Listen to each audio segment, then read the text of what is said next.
What is more important? Who does something first, or who does something better?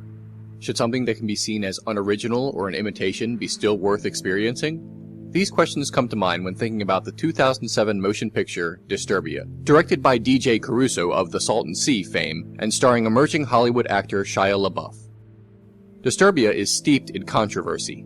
A lawsuit was filed against DreamWorks and Universal Studios for use of a pre-existing story. The lawsuit alleged that Disturbia was essentially the same story as It Had to Be Murder by Cornell Woolrich. That short story was the basis for the Alfred Hitchcock classic Rear Window. Regardless of what people believe, Disturbia is not a remake of Rear Window.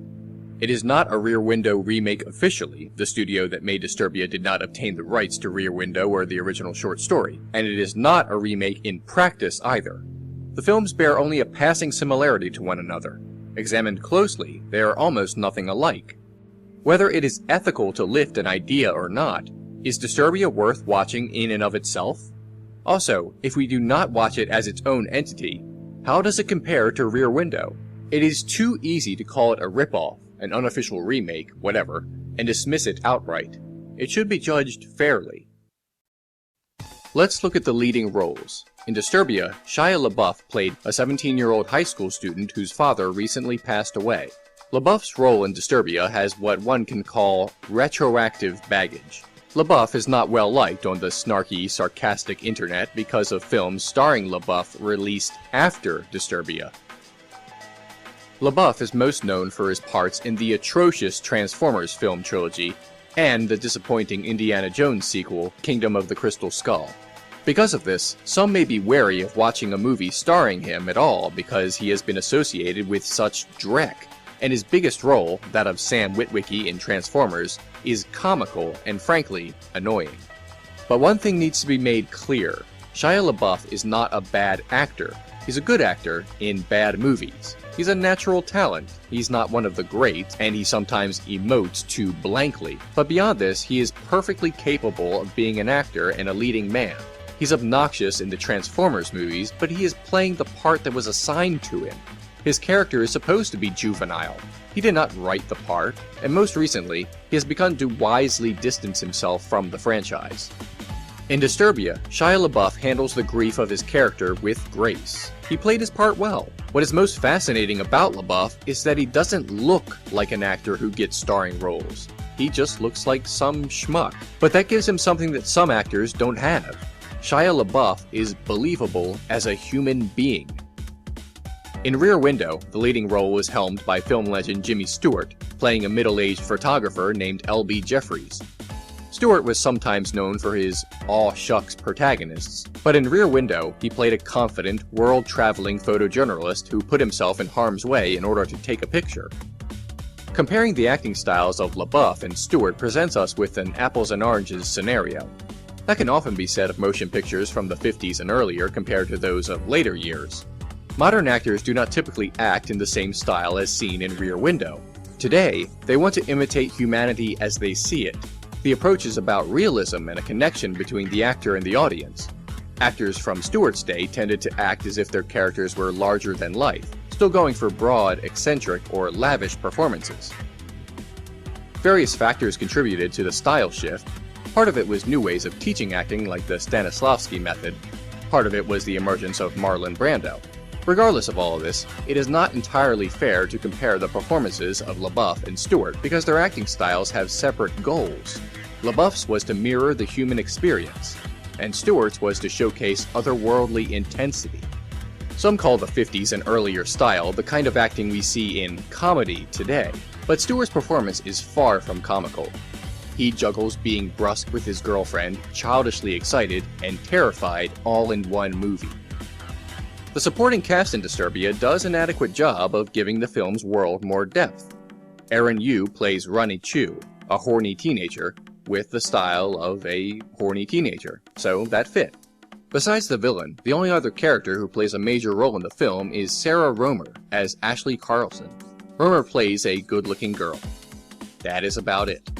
LaBeouf is her love interest, and he does at one point try to give her depth by stating that she loves to read books and that she's sometimes sad. LaBeouf knows this because he spent the entire first half of the movie watching her through her bedroom window taking her top off. When he reveals this, Romer's character is smitten with him. That is absolutely disgusting. At the risk of diving too deeply into third-wave feminism here, Romer plays a terrible female character. She's overly flirty without being cute about it, makes too many overtures to being pleasantly hot that she becomes unpleasant, and her falling in love with LaBeouf's character after his illegal stalker revelation is a real step backwards in movie roles for women. This is a film written by two men and directed by another, none of which had much respect for the only major female role in the film. Carrie-Anne Moss as the mostly in the background mother does not count. In Rear Window, Romer's opposite number is played by Grace Kelly. She is assertive, brave, and takes exactly none of Jimmy Stewart's crap. An old-fashioned woman from the 50s is a more modern woman than seen in Disturbia, and that's saying something. The manner in which Hitchcock directed Rear Window was nothing short of brilliant. Stewart's character in the movie has been confined to a wheelchair, so in order for the audience to feel the isolation of Stewart's character, the movie never leaves the apartment until Stewart briefly does at the tail end of the film. If Stewart is stuck in the room, we too are stuck there. We see point-of-view shots as well to help us further connect with Stewart. We feel his pain. The long shots out the window from his vantage point also give us a sense of leering at the neighbors, something accused of Stewart's character several times in the movie. Disturbia just goes where it wants. It goes to the hardware store, it goes to the front yard, it goes to court, to school, to the lake, everywhere. There's no sense of isolation in the direction, no loneliness. It is shot like any other movie, unremarkable and completely common. It should never be the goal of a filmmaker to make just another movie. However, Disturbia does have a few shining moments. The story is put together very well for the first 3/4 of the film. Disturbia is the tale of a young man who loses his father, lashes out violently at school, and is put under house arrest. He sees something suspicious take place outside his window, and the ball gets rolling. The most impressive thing about this is that Disturbia actually takes its time. LaBeouf's character doesn't start to suspect foul play until 30 minutes into the runtime. There is no real confirmation of the murder until about 1 hour and 20 minutes. Taking time establishing characters is a sign of good storytelling, and it's the only aspect of the film that gives us reason to sympathize with the plight of LaBeouf and his friends, dead father notwithstanding. Pacing and backstory is not something done in films in LaBeouf's most famous role in the Transformers movies. Respect for character is not a key component in films directed by Michael Bay. Disturbia has that. Comparing Rear Window and Disturbia is a bit strange when one actually watches both movies back to back. They are not that similar, especially considering the lawsuits that allege that they are. Both are about people who see something criminal outside their window. That is about all there is to it. LaBeouf is a teenager, Stewart is a man.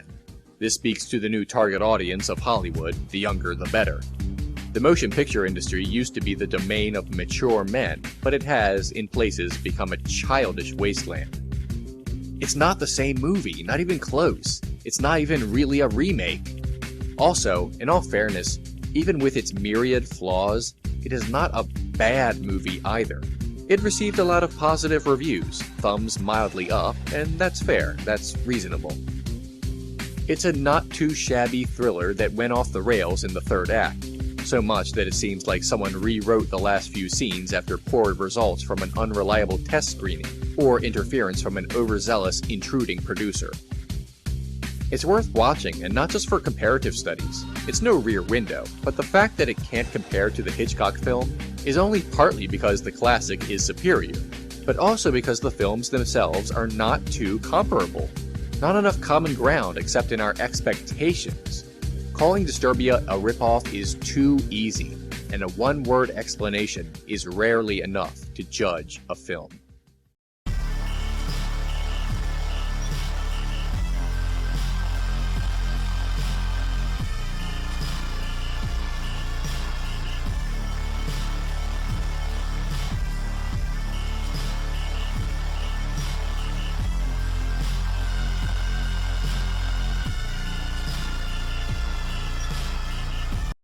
What do you do? Are you interested in solving this case or in making me look foolish? Well, it's possible, both.